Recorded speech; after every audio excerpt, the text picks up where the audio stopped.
Ya, selamat sore Bapak Ibu peserta sosialisasi. Di sesi kali ini kita akan memaparkan mengenai SEOJK penilaian kemampuan dan kepatutan bagi pihak utama PIKK non-operasional atau biasa kita singkat SEOJK PKK PIKK non-ops.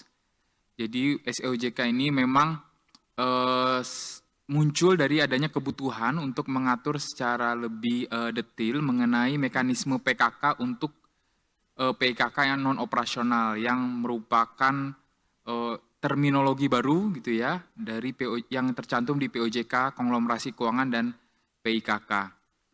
Sebagai gambaran awal, memang di SOJK ini kita akan mengatur mengenai pertama definisi pihak utama itu seperti apa, kemudian mekanisme penilaiannya seperti apa, baik meliputi dokumen administratif yang diperlukan serta prosesnya yang harus dilakukan seperti apa. Tanpa berpanjang lebar lagi, kami persilakan kepada narasumber. Sebelumnya saya perkenalkan narasumber untuk sesi kali ini tidak hanya dari DPNP dan DPBS, kita juga akan dibantu oleh narasumber dari DPZT, yaitu Departemen Pengawasan dan Perizinan Terintegrasi, serta DSKT, Departemen Surveillance dan Kebijakan Terintegrasi. Baik, selanjutnya saya persilakan kepada narasumber untuk mulai memaparkan materi. Silakan. Ya, selamat sore Bapak Ibu peserta sosialisasi. Terima kasih sudah dengan setia membersamai gitu ya sosialisasi kami sampai dengan sore hari ini gitu ya. Ini adalah sesi keempat, sesi terakhir untuk sosialisasi ini untuk pihak eksternal ya Bapak Ibu. Tadi moderator kami Pak Rian sudah menjelaskan mengenai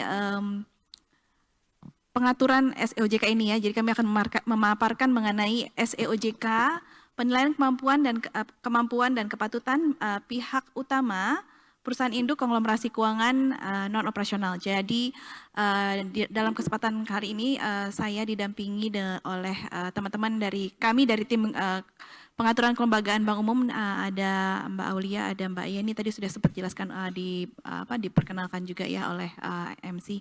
Kemudian ada Mas Sandi dan kemudian juga ada Pak Jono dan didampingi juga oleh Pak Rido dan Ibu Dwiti yang join secara virtual di sore hari ini. Baik, nah mungkin langsung saja untuk SEOJK ini merupakan ketentuan pelaksana dari POJK nomor 30 tahun 2024 tentang konglomerasi keuangan dan perusahaan induk konglomerasi keuangan yang telah diterbitkan pada Desember tahun 2024 Bapak Ibu sekalian. Jadi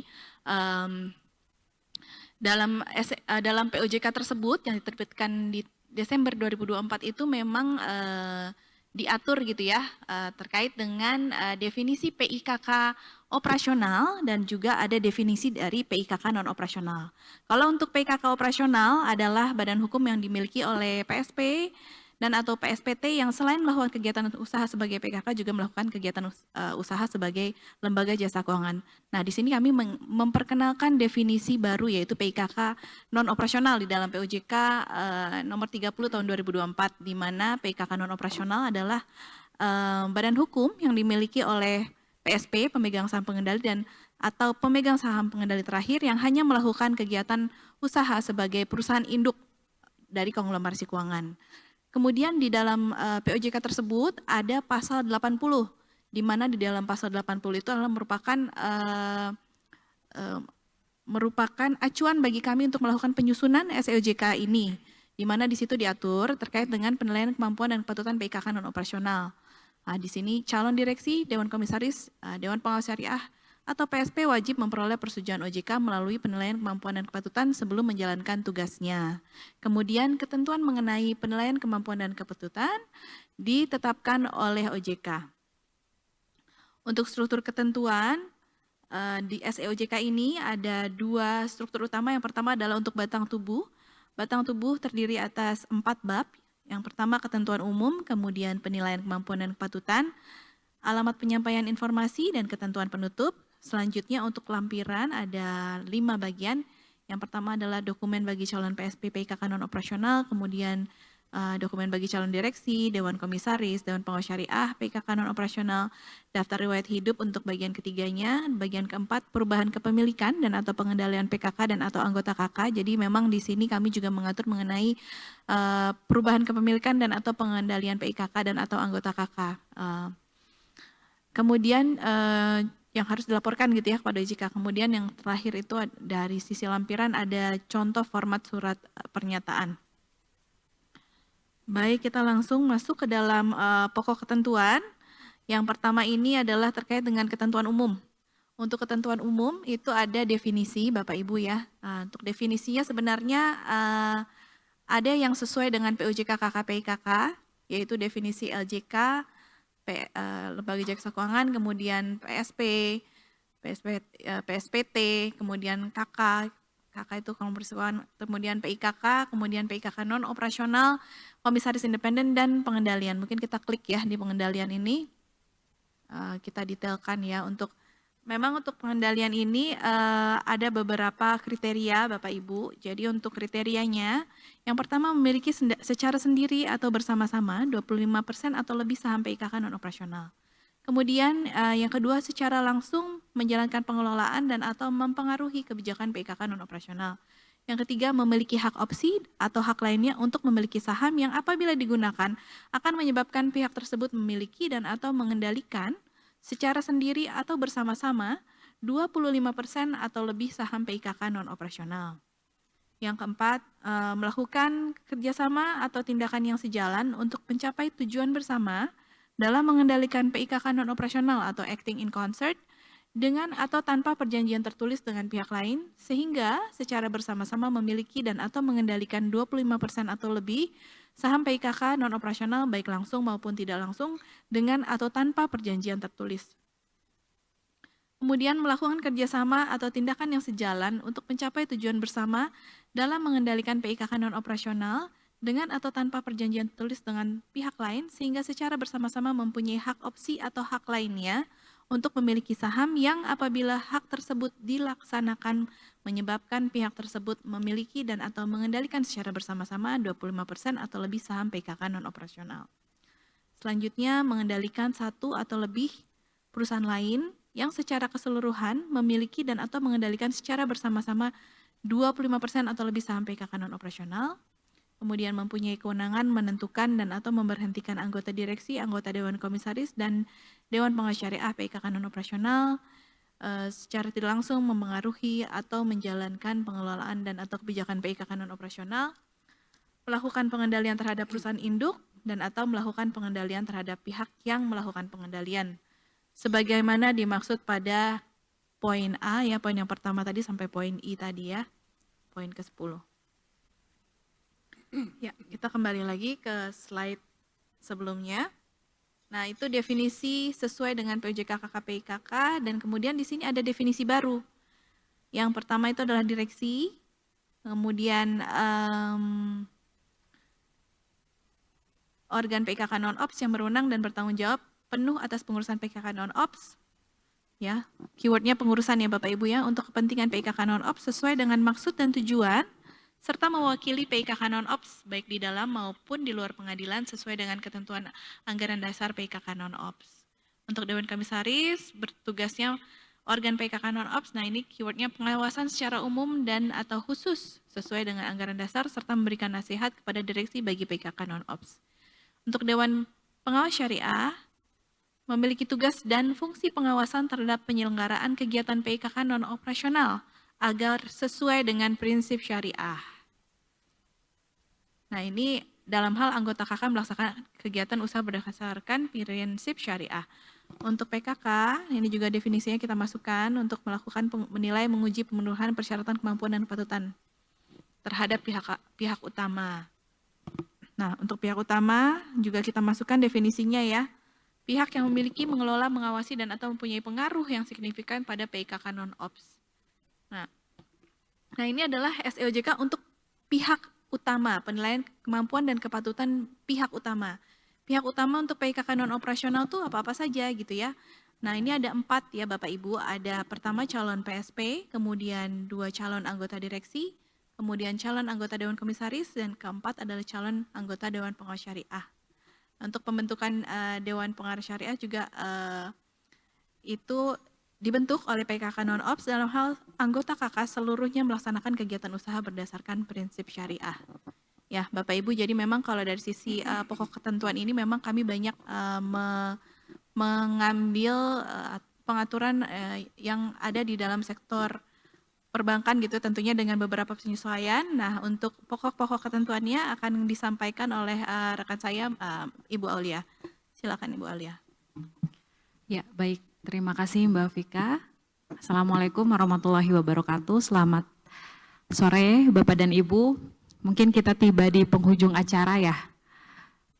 Sesi terakhir dari materi sosialisasi ketentuan hari ini, SEOJK 18 tahun 2025. Tadi sebagaimana yang telah Mbak Vika sampaikan sebelumnya, bahwa pengaturan mengenai PKK bagi pihak utama PIKK non-operasional itu kurang lebih kita adopsi dari praktek yang selama ini berlaku di sektor perbankan. Sehingga mungkin bagi Bapak dan Ibu yang mungkin pernah terlibat dalam proses PKK, saya yakin Bapak dan Ibu sudah cukup familiar juga dengan apa yang akan diatur di dalam SEOJK ini. Kita masuk ke bagian yang kedua di bab 2 begitu ya, ini mengenai pihak yang mengikuti PKK. Tadi Mbak Vika sudah sampaikan, poinnya akan ada 4 pihak utama dari PIKK non-operasional, yaitu calon PSP, calon direksi, calon Dewan Komisaris, dan juga calon DPS. Untuk calon PSP, siapa saja gitu ya yang kita sebut sebagai calon PSP? Yang pertama adalah orang atau badan hukum yang melakukan pembelian, menerima hibah, hak waris atau bentuk lain, sehingga yang bersangkutan memenuhi kriteria sebagai PSP. Kemudian yang kedua, apabila ada non-PSP di suatu PIKK, kemudian yang bersangkutan melakukan penambahan setoran modal atau pembelian saham PIKK, kemudian menerima hibah, hak waris atau bentuk lain, sehingga sahamnya itu memenuhi kriteria sebagai PSP. Tadi Mbak Vika sudah sampaikan ya kriteria pengendalian di awal. Prinsipnya ketika dia sudah punya saham 25%, maka itu kita treat sebagai PSP. Itu secara langsung. Ada juga pengendalian secara tidak langsung yang sudah tadi dielaborasi lebih lanjut oleh Mbak Vika. Kemudian untuk yang ketiga, ini mungkin juga diatur bahwa apabila ada non-PSP tapi berdasarkan data pengawasan yang dimiliki OJK, yang bersangkutan dinilai melakukan pengendalian. Tentunya nanti di sini OJK juga tidak akan sewenang-wenang gitu ya menetapkan suatu pihak mengendalikan suatu PIKK. Tentunya akan ada landasannya begitu, apakah berdasarkan kesepakatan antar pemegang saham atau dari sisi dokumentasi lain menunjang bahwa yang bersangkutan itu terbukti melakukan pengendalian terhadap suatu PIKK. Kemudian yang keempat, apabila terdapat orang atau badan hukum yang digolongkan sebagai pengendali karena adanya perubahan struktur kelompok usaha. Jadi kalau di dalam konteks ini kita lihat suatu PIKK, kita lihat struktur atasnya atau layer atasnya. Ketika terdapat perubahan struktur kelompok usaha sehingga ada perubahan pengendalian gitu ya, maka itu termasuk pihak berupa calon PSP. Kemudian di poin yang ke-5 dan ke-6 ini apabila ada orang atau badan hukum yang akan menjadi PSP, baik itu untuk hasil merger maupun untuk PIKK hasil konsolidasi. Dan yang ketujuh, orang atau badan hukum yang akan menjadi PSP pada PIKK non-operasional yang akan dibentuk. Itu dari sisi calon PSP, kita beralih ke calon pengurus dan juga DPS. Siapa saja yang kita sebut dengan calon pengurus atau DPS? Yang pertama adalah orang yang belum pernah menjadi pengurus di suatu PIKK, kemudian yang bersangkutan dicalonkan menjadi pengurus PIKK non-operasional.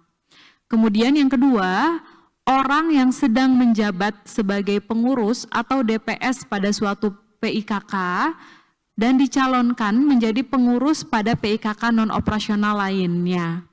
Dalam hal ini mungkin konteksnya untuk rangkap jabatan begitu ya. Di dalam POJK KKPIKK memang dimungkinkan nih suatu direksi PIKK itu melakukan rangkap jabatan sepanjang memenuhi POJK 30 tersebut, maka ketika katakanlah direksi PIKK akan menjadi Dewan Komisaris di anggota KK-nya itu kan diperkenankan ya. Nah itu maka dilakukan PKK terhadap jabatannya sebagai Dewan Komisaris di suatu anggota KK begitu. Kemudian untuk yang ketiga adalah orang yang pernah menjabat sebagai pengurus atau DPS suatu PIKK yang dicalonkan menjadi pengurus atau DPS pada PIKK tersebut atau PIKK lainnya. Jadi dalam konteks ini mungkin kita sebutnya mantan gitu ya.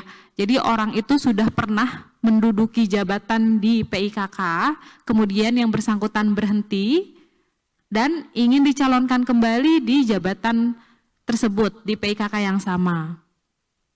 Kemudian untuk yang keempat, apabila ada mungkin ini 4, 6, 8 gitu ya. Intinya kalau ada perubahan jabatan, baik itu Dewan Komisaris menjadi DPS, DPS menjadi direksi, direksi menjadi Dewan Komisaris katakanlah, ketiga perubahan tersebut itu termasuk kriteria yang dilakukan PKK karena kan masing-masing jabatan itu kita sudah ada persyaratan kompetensinya sendiri sehingga tentunya kita perlu melakukan penelaahan begitu ya apakah yang bersangkutan memenuhi persyaratan ketika memang jabatannya tersebut akan berubah.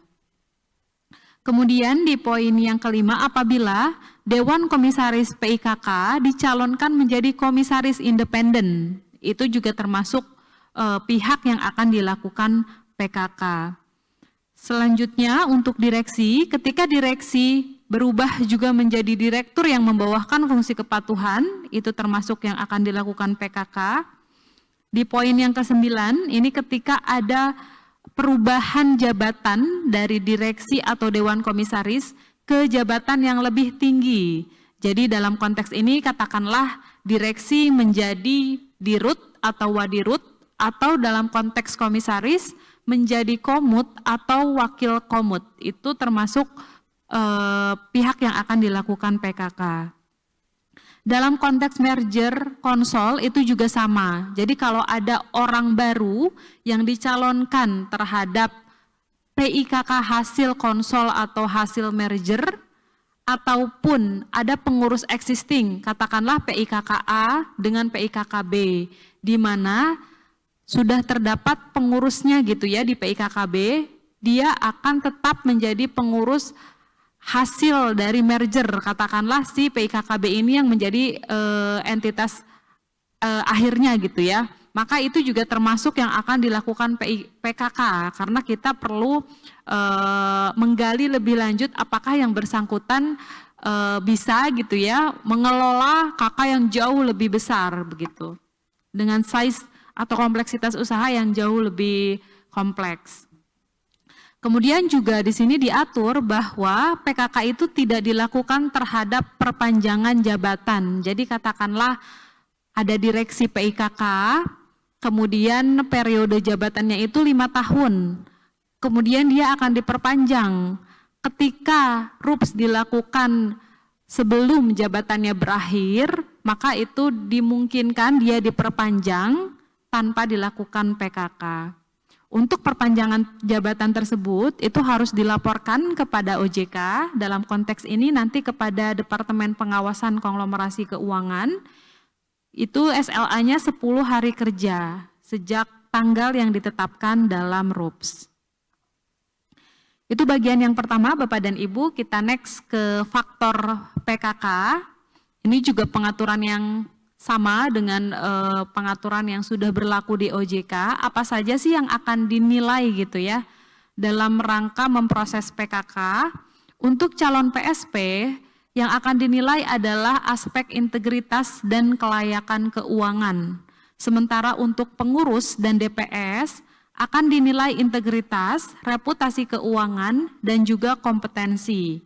Kita bahas satu persatu. Untuk aspek integritas, ini baik untuk PSP maupun pengurus sama saja, akan dinilai apakah yang bersangkutan cakap melakukan perbuatan hukum, di mana untuk definisi ini sudah ada di dalam Kitab Undang-Undang Hukum Perdata begitu. Kemudian yang kedua, apakah yang bersangkutan memiliki akhlak dan moral yang baik, di mana di sini salah satunya nanti akan dinilai apakah yang bersangkutan pernah terbukti melakukan tindak pidana hukum. Kalau di bidang sektor jasa keuangan atau bidang lainnya, maka tindak pidana hukum itu harus sudah selesai dulu dijalani dalam 20 tahun. Tapi kalau tindak pidananya itu sesuai dengan KUH pidana, maka harus selesai dijalaninya adalah sebesar 10 tahun. Ini sama dengan apa yang berlaku di perbankan. Kemudian dia juga harus punya komitmen untuk mematuhi peraturan perundang-undangan dan mendukung kebijakan OJK, serta juga punya komitmen terhadap pengembangan PIKK non-operasional yang sehat. Untuk calon PSP sendiri di sini harus menyampaikan begitu ya bagaimana rencana dia untuk mengembangkan bisnis yang sehat, kemudian juga harus ada komitmen untuk tidak melakukan pengalihan saham dalam jangka waktu tertentu. Untuk calon pengurus atau DPS juga harus menyampaikan rencana pengembangan dan pengelolaan KK yang sehat. Dan ini untuk penilaian terakhir adalah apakah yang bersangkutan termasuk sebagai pihak yang dilarang untuk menjadi pihak utama di suatu LJK atau IAKD. Kemudian kita beralih yang kedua mengenai reputasi keuangan. Untuk reputasi keuangan ini akan kita lihat apakah dia punya kredit atau pembiayaan macet, atau juga pernah dinyatakan pailit, dan atau pernah menjadi pemegang saham maupun pengurus yang dinyatakan bersalah menyebabkan suatu perseroan dinyatakan pailit dalam waktu 5 tahun terakhir sebelum dicalonkan. Untuk aspek kelayakan keuangan, ini bagi PSP, tadi sebenarnya sama dengan aspek reputasi keuangan begitu ya, di tambahannya karena kan pemilik dari PIKK ini adalah pihak yang akan dimintakan pertanggungjawaban kalau suatu saat PIKK mengalami kesulitan keuangan atau permasalahan. Sehingga juga di sini akan dinilai bagaimana kemampuan keuangannya untuk dapat mendukung pengembangan bisnis PIKK yang sehat. Antara lain harus menyampaikan analisis kemampuan keuangan serta proyeksi selama 3 tahun yang disusun oleh konsultan independen. Ini khusus bagi PSP yang bentuknya badan hukum. Sementara untuk PSP perorangan nanti harus menyusun juga analisis kemampuan keuangan melalui penelaahan terhadap berbagai dokumen, salah satunya perpajakan, LHKPN ataupun laporan keuangan wealth management. Dan yang terakhir di sini juga yang bersangkutan harus punya komitmen untuk melakukan upaya yang diperlukan apabila PIKK menghadapi kesulitan keuangan, misalnya mencari calon investor atau menambah setoran modal, membantu likuiditas dan lain sebagainya. Dari aspek kompetensi Bapak dan Ibu, di sini untuk direksi sendiri harus punya pengetahuan mengenai tugas dan tanggung jawab dia dalam konteks menjalankan operasional sebagai PIKK non-operasional. Nah, di sini dia harus memahami bagaimana kegiatan bisnis dan risiko-risiko apa yang akan dihadapi oleh suatu LJK dalam konglomerasi keuangan. Kemudian juga harus punya pengalaman dan keahlian di bidang LJK dan atau bidang keuangan. Kalau ini berlaku untuk mayoritas ya Bapak dan Ibu, mayoritas direksi. Pengalamannya itu paling sedikit 5 tahun. Jadi untuk B ini khusus tidak harus seluruhnya memenuhi, tetapi mayoritas direksi dia punya pengalaman 5 tahun di bidang LJK maupun keuangan. Dan syarat yang terakhir, dia juga harus punya kemampuan untuk melakukan pengelolaan strategis dalam rangka pengembangan PIKK non-operasional yang sehat. Keseluruhan syarat ABC ini untuk direksi itu harus seluruhnya dipenuhi. Kecuali yang B ya, tadi mayoritas. Nah, sementara untuk Dewan Komisaris, kurang lebih sebenarnya sama, tadi persyaratannya itu harus punya tugas dan tanggung jawab begitu ya. Dia mengetahui apa sih tugas dan tanggung jawab dalam konteks pengawasan terhadap PIKK non-operasional. Kemudian dia harus punya pengalaman di bidang LJK dan atau bidang keuangan. Nah, mungkin perbedaannya kalau tadi direksi itu seluruh persyaratan harus terpenuhi kecuali yang B. Kalau Dewan Komisaris itu bisa salah satunya saja. Jadi dia boleh hanya punya pengetahuan saja atau dia memang sudah punya pengalaman atau keduanya lebih baik. Nah, mungkin yang perlu saya tekankan nanti deh yang DPS dulu. Yang DPS di sini punya pengetahuan dan pengalaman di bidang syariah muamalah dan atau pengawas syariah dan juga harus punya pengetahuan di bidang LJK atau pengetahuan keuangan secara umum. Nah, mungkin yang perlu ditekankan terkait dengan aspek kompetensi ini, Bapak dan Ibu, jadi di dalam ketentuan mengenai PKK bagi PIKK ini, kita tidak mempersyaratkan bahwa ketiga jabatan tersebut harus punya sertifikasi kompetensi kerja ya Bapak dan Ibu. Beda dengan perbankan di mana sudah diatur level-level tertentu yang harus mereka miliki sebelum mereka mengajukan kepada OJK. Jadi di sini sifatnya itu adalah opsi. Ketika memang sudah punya silahkan dilampirkan, tetapi ketika tidak punya, yang bersangkutan harus menunjukkan dokumen apa atau dokumen yang menunjukkan pelatihan pendidikan yang berkaitan dengan pengetahuan yang relevan gitu ya, baik untuk sesuai dengan jabatannya begitu. Mungkin itu dari sisi faktor PKK. Sekarang kita beralih ke mekanisme pelaksanaan PKK. Ini mulai dari dokumen disampaikan oleh PIKK sampai dengan terbit suatu keputusan dari OJK ya, hasilnya bagaimana.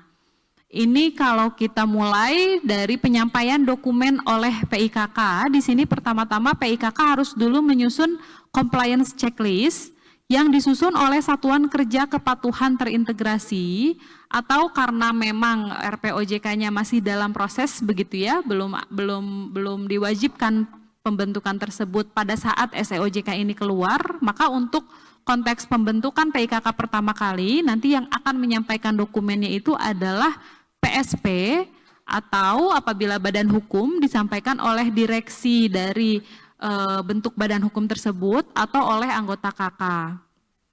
Kemudian nanti dokumen tersebut disampaikan kepada OJK dan nanti akan ada penelitian terhadap kelengkapan dokumen begitu ya.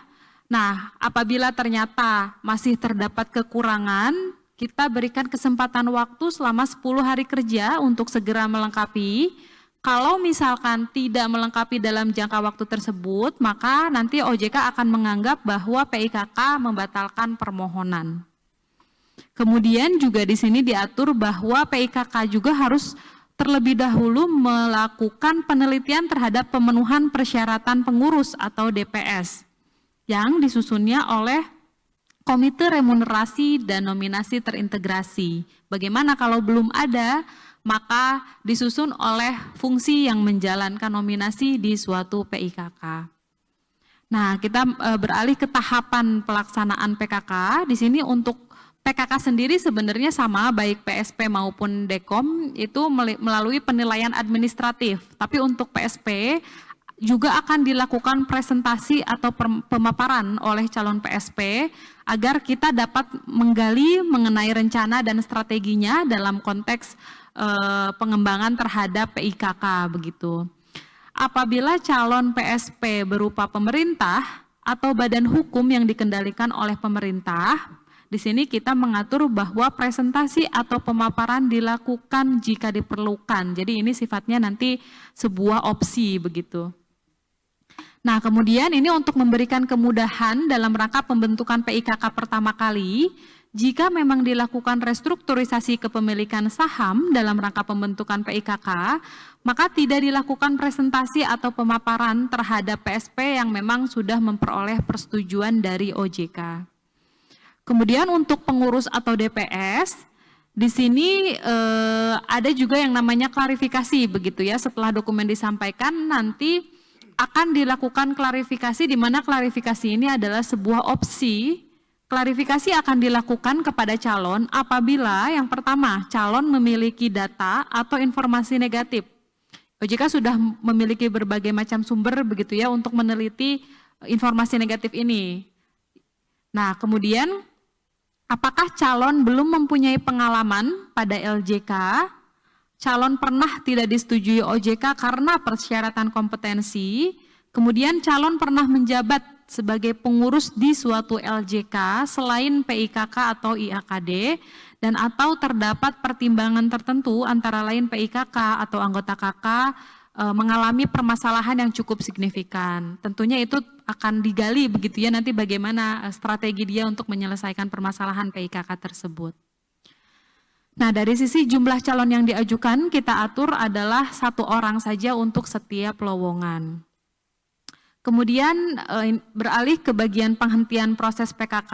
Jadi dalam prakteknya ketika PKK sudah dilakukan begitu ya, tapi ternyata diketahui calon itu misalkan sedang menjalani proses hukum, kemudian sedang menjalani proses PKK pada suatu LJK,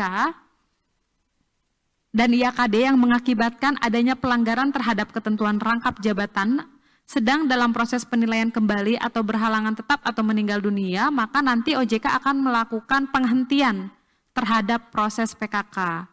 Kalau sudah dihentikan, boleh nggak dilakukan lagi, dilanjutkan lagi? Boleh, sepanjang kalau dia karena proses hukum, maka calon harus menyampaikan SP3 mengenai surat perintah penghentian penyidikan atau putusan pengadilan gitu ya, inkrah, yang menyatakan bahwa memang yang bersangkutan tidak bersalah atau tidak menyebabkan suatu perseroan itu pailit.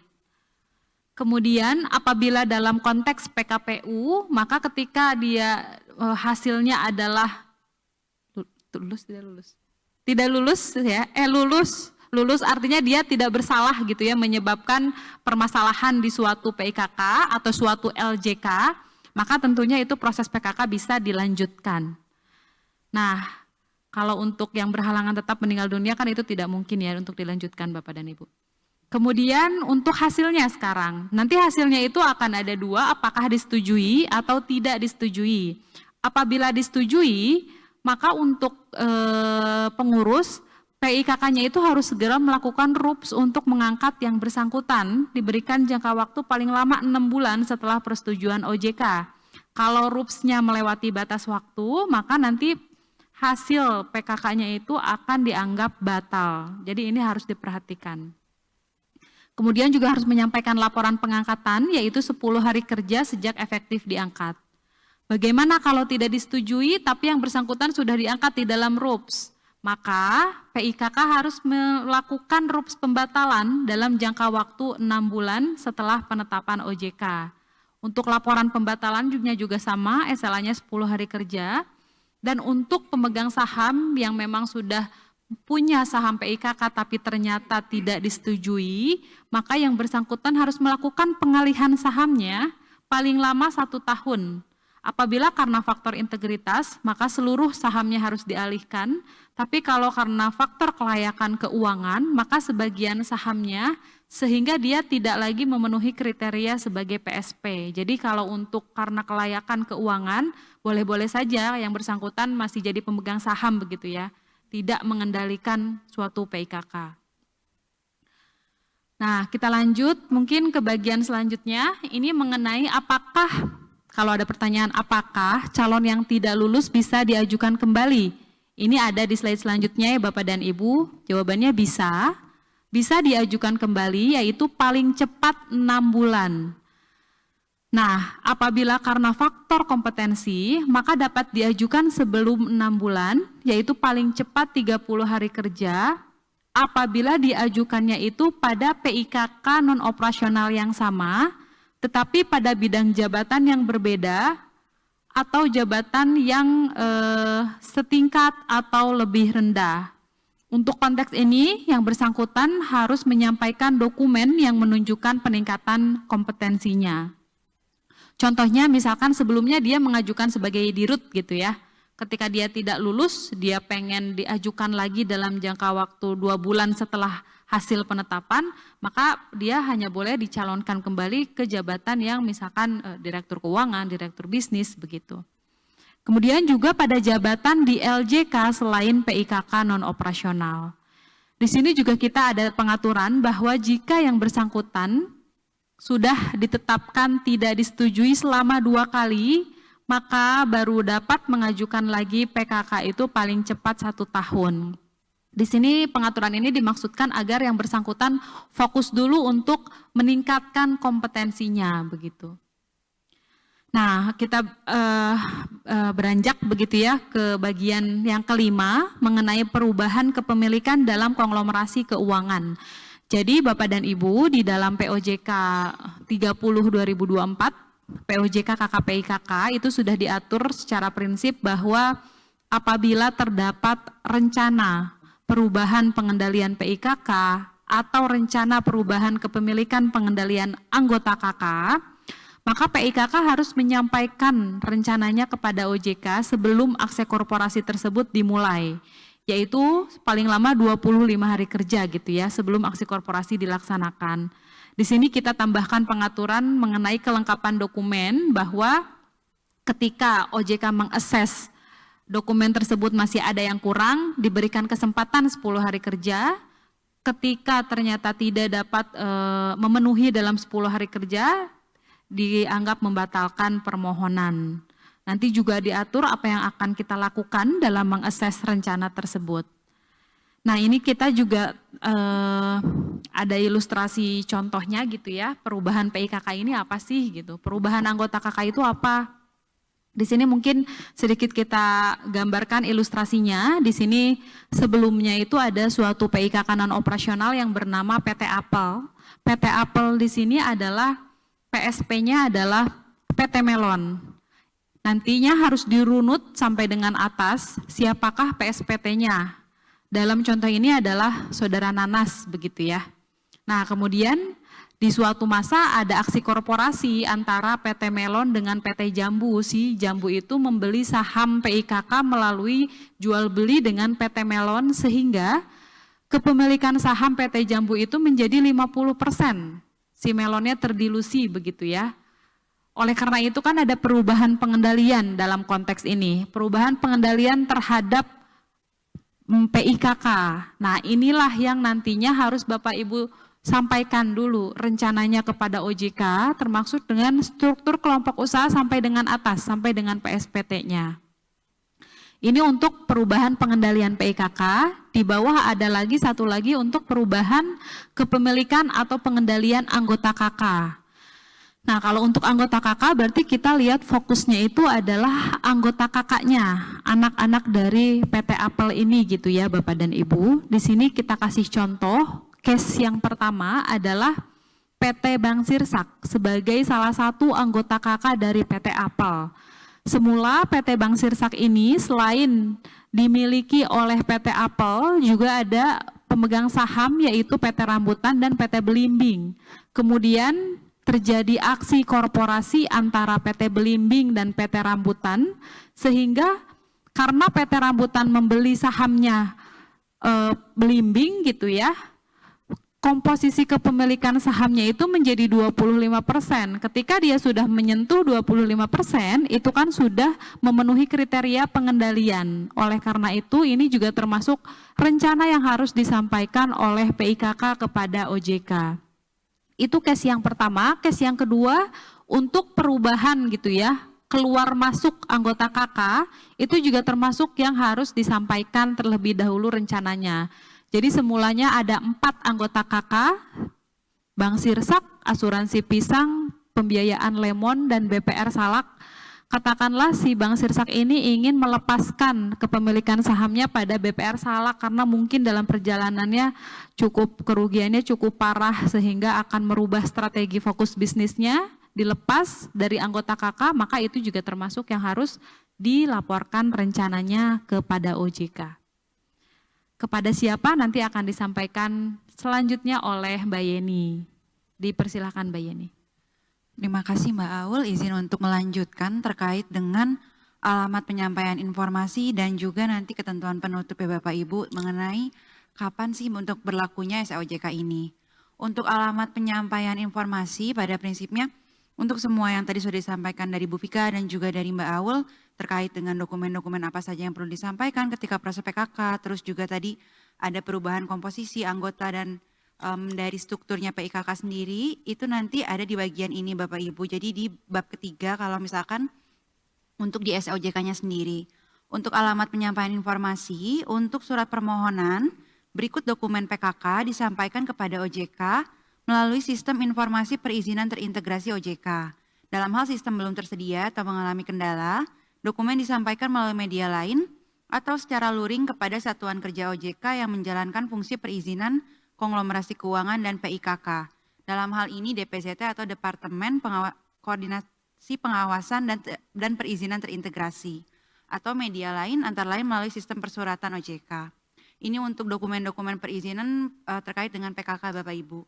Lalu untuk rencana perubahan kepemilikan dalam konglomerasi keuangan, ini yang tadi sudah disampaikan Mbak Ul sebelumnya terkait dengan komposisi dari anggota maupun PIKK, ini disampaikan kepada OJK melalui sistem informasi perizinan terintegrasi atau sistem pelaporan OJK. Dalam hal sistem belum tersedia, dokumen disampaikan secara luring kepada Satuan Kerja OJK yang menjalankan fungsi pengawasan konglomerasi keuangan atau DPKG, jadi Departemen Konglomerasi Keuangan dan PIKK. Ini untuk alamat penyampaian informasi Bapak Ibu, jadi pada prinsipnya nanti akan disampaikan melalui sistem, namun apabila sistemnya belum tersedia, nanti bisa disampaikan juga melalui media lain atau secara luring, jadi secara offline terlebih dahulu Bapak Ibu. Lalu selanjutnya terkait dengan ketentuan penutup, ketentuan di dalam SEOJK ini mulai berlaku pada tanggal ditetapkan.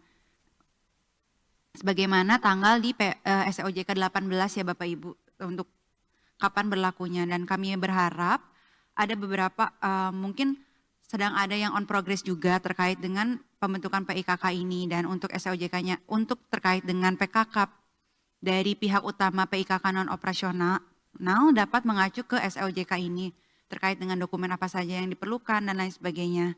Dan untuk selanjutnya juga, ini lampirannya cukup banyak ya Bapak Ibu, ada sekitar beberapa puluh halaman. Dan dokumen-dokumen ini yang pada lampiran itu akan menjadi dokumen yang perlu disampaikan dalam hal Bapak Ibu mengajukan menjadi calon pihak utama di PIKK non-operasional. Dokumen ini juga ada terkait dengan dokumen persyaratan administratif, baik bagi PSP maupun pengurus maupun DPS. Kemudian juga ada daftar isian, hal-hal apa saja yang akan menjadi bagian dari penilaian administratif. Kemudian juga ada compliance checklist, lalu juga ada daftar riwayat hidup, perubahan kepemilikan dan atau pengendalian PIKK dan atau anggota KK. Untuk lampiran 4 ini lampiran yang khusus terkait dengan dalam hal ada perubahan anggota KK maupun perubahan dari pengendalian PIKK. Nah untuk yang 1, 2, 3 dan juga 5 ini mungkin Bapak Ibu akan menjadi perhatian dalam hal akan menjadi calon dari pihak utama PIKK non operasional. Mungkin demikian yang dapat kami sampaikan sebelum nanti disampaikan kembali ke moderator. Mungkin dari Pak Jono ada yang disampaikan. Baik, terima kasih Mbak Yeni. Baik Bapak Ibu, selamat sore, masih bergabung dengan kami, terima kasih. Sedikit menambahkan terkait yang tata kelola syariah dalam hal ini adalah DPS, di mana DPS ini dibentuk dalam hal PIKK ini keseluruhan anggotanya atau KK-nya itu merupakan menjalankan kegiatan usaha berdasarkan prinsip syariah. Kemudian DPS ini berdasarkan amanat Undang-Undang P2SK atau Undang-Undang Pengembangan dan Penguatan Sektor Keuangan telah dilakukan perubahan posisinya setara dengan direksi dan komisaris. Dan ini diartikan bahwa DPS itu juga sebagai pihak utama. Karena DPS sebagai pihak utama, maka berlakulah proses PKK dan PKPU bagi DPS. Sebagaimana yang diatur lebih lanjut dalam SEOJK ini. Sementara itu dari saya. Bu ini, terima kasih Bapak Ibu. Ya, terima kasih Bu Vika, Bu Aulia, Bu Yeni, Pak Jono. Kemudian saya persilakan kepada Mas Rido atau Mbak Dwiti jika ingin menambahkan informasi mengenai SEOJK ini. Mungkin pertama Mas Rido, saya persilakan. Terima kasih Mas Rian, Mbak Vika, Bapak Ibu. Mungkin kalau dari DPZT, sebelumnya kan sudah tektok juga dari rekan-rekan PIKK non-ops, tadi sudah disampaikan Mbak Yeni juga bahwa sebagian besar sudah submit dengan ketentuan sebagaimana di POJK sebelum ini terbit menggunakan ketentuan di sektor perbankan. Nah, lalu ini sudah terbit, kalau memang beberapa PKK non operasional masih dalam proses kita diskusi ada perlu melengkapi, sebagian mungkin bisa juga mulai menggunakan SEOJK ini karena sebenarnya pada pokoknya kalau kita lihat itu tidak terlalu banyak perubahan signifikansinya. Demikian Bapak Ibu, terima kasih. Ya, terima kasih Mas Rido. Kepada Mbak Dwiti dari DSKT, jika ada yang ingin disampaikan, silakan. Selamat sore Mas Ardian, terima kasih atas kesempatannya. Selamat sore Bapak dan Ibu. Untuk materi dari sosialisasi RSEOJK PKK non-operasional ini memang erat kaitannya dengan ketentuan yang akan kami tetapkan, yaitu Rancangan Peraturan Otoritas Jasa Keuangan tentang penerapan tata kelola terintegrasi bagi PIKK, di mana saat ini memang masih dalam tahap kompilasi tanggapan. Kami telah menerima tanggapan baik dari internal Satker OJK maupun dari eksternal dari industri sektor keuangan. Kami ucapkan terima kasih sebelumnya telah menyampaikan tanggapan tersebut.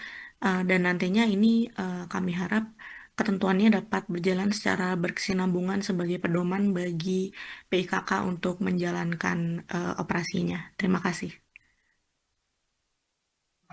Ya, terima kasih. Sepertinya kita bisa cukupkan untuk sesi kali ini. Saya ucapkan terima kasih kepada narasumber yang sudah menyampaikan materi dan kepada Bapak Ibu peserta sosialisasi yang sudah setia ya dari pagi sampai sore di acara kali ini.